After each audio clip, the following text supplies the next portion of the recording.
Happy Friday, everyone. That's right, you survived the week. You made it to Friday. So what we're going to do today, we're going to talk XRP news along with price action.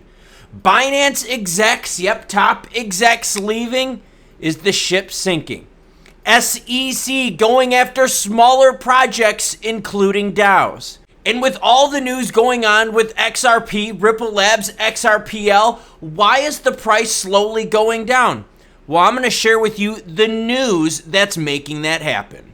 And if you're wondering why my shirt is so tattered, it's because I'm soaked in vapor rub and mouth lozenges because I'm fighting a throat tickle. No, I'm not a bum. I just don't want to get my clothes all gross with vapor rub.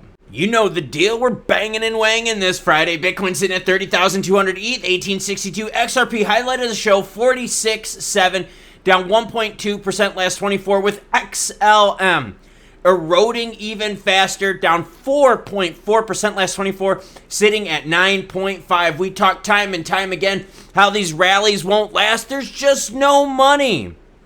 Binance strategy chief confirms he's leaving the company amid reports of departures. Binance chief strategy officer Patrick Hillman confirmed that he's departing the company, tweeting Thursday that he was doing so on good terms. Okay. I continue to respect and support CZ, and I am grateful for the leadership he has given us.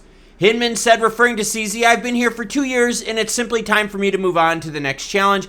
I will continue to cheer on my colleagues. Reason this is significant, because we've had several high-level executives leaving Binance amid the increasing scrutiny from the Department of Justice, SEC, and other regulators out there. Are they feeling the squeeze where they're like, yo, I'm out, homie. CZ, it's up to you. Make sure you hit that subscribe button so as more updates come and more people jet, I'll get you covered. Just in, Bank of America praises Ripple's cross-border payments, kind of. Here is the thing that Bank of America wrote, and they only mentioned Ripple once. They did not mention XRP at all. So before you see people out there saying, oh, Bank of America partnering with Ripple, no. Here's the quote. It has played an important role in helping to digitize trade documentation as the technical basis of the smart contract. But in cross-border payments, the work of Ripple is a possible exception. Its impact has been limited, he comments. The reason for this is the rapid emergence of Swift GPI as the favored solution for tracking, tracing cross-border payments. That's the only mention of Ripple. So you've got a whole slew of articles out there talking about how Bank of America says XR. No. I read you the entire quote. That's it. In this whole paper, that's all they mentioned. One little blob about Ripple, that's it, and basically saying, hey, impact has been limited and people are choosing Swift. SEC attacking smaller DeFi projects, what's happening? Well, I can tell you what's happening. The SEC, who's been put in by the Biden administration, is doing whatever the hell they want. They feel like they are the crusaders for the American people, protecting them against evil crypto. From the SEC's perspective, some DAOs could potentially be violating securities laws, especially if they're involved in fundraising activities for their projects that resemble ICOs. The agency's concern primarily stems from the potential risk posed to investors who may not fully understand the volatile and speculative nature of these projects, and the fact that most of these projects don't make any money. So how are you going to get your investment back? The SEC's investigation into Barnbridge DAO, a very small one by the way, signifies a broader regulatory push against DeFi and DAOs. Regulators may view the situation as an opportunity to set a legal precedent, leveraging smaller projects that might lack the resources to engage in prolonged legal battles. That's the key here. If the SEC starts going after these smaller projects, they do not have the resources that a Ripple Labs does. Do you remember when LBRY was attacked by the SEC? Even before the case was over, the CEO of LBRY said the company is done, they drained us. What about projects that are even smaller than that, like this one? What about smaller projects like this one, Barnbridge DAO? Do you think they have the funds to fight an SEC battle fully on? Girlfriend, I don't think so. SEC going after smaller DeFi projects now, it seems pretty nasty. These guys are just going to get drowned in paperwork. Exactly, that's a strategy by the SEC. use their resources to go after people that don't have resources. I'm Douglas Park, duly elected legal counsel of Barnbridge Dow, letting you know that the SEC is investigating Barnbridge and individuals associated with Dow.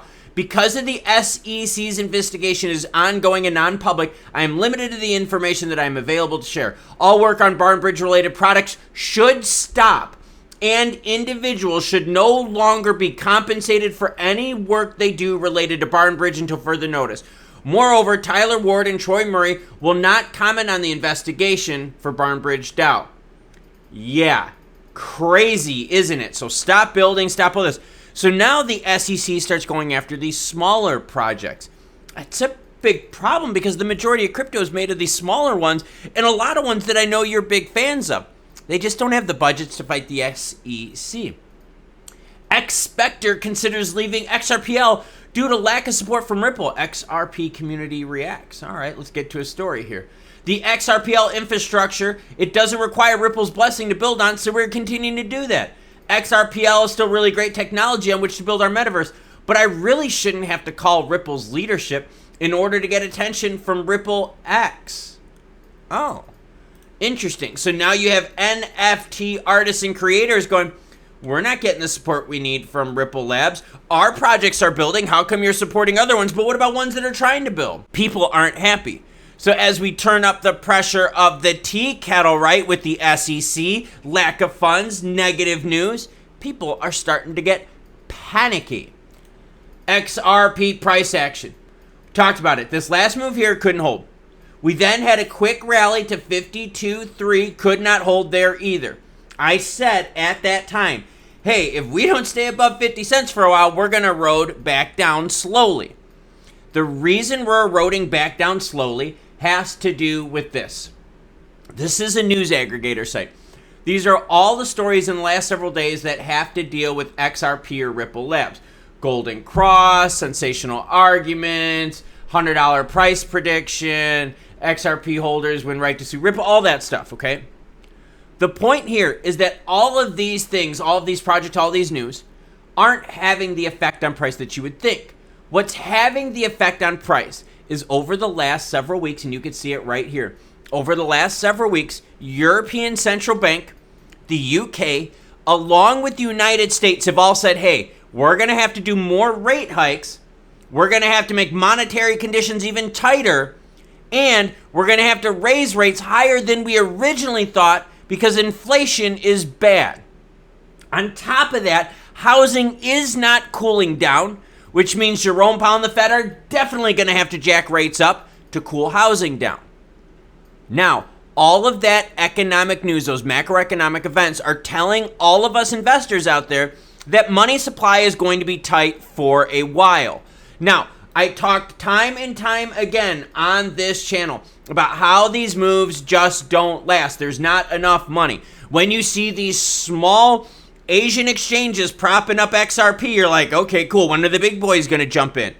Then when the big boys don't jump in, you're like, oh, okay, obviously this rally isn't going to last. Said that with XLM. Had tons of people with XLM tell me, oh, XLM's going to hit 20 cents. And I'm like, guys, no.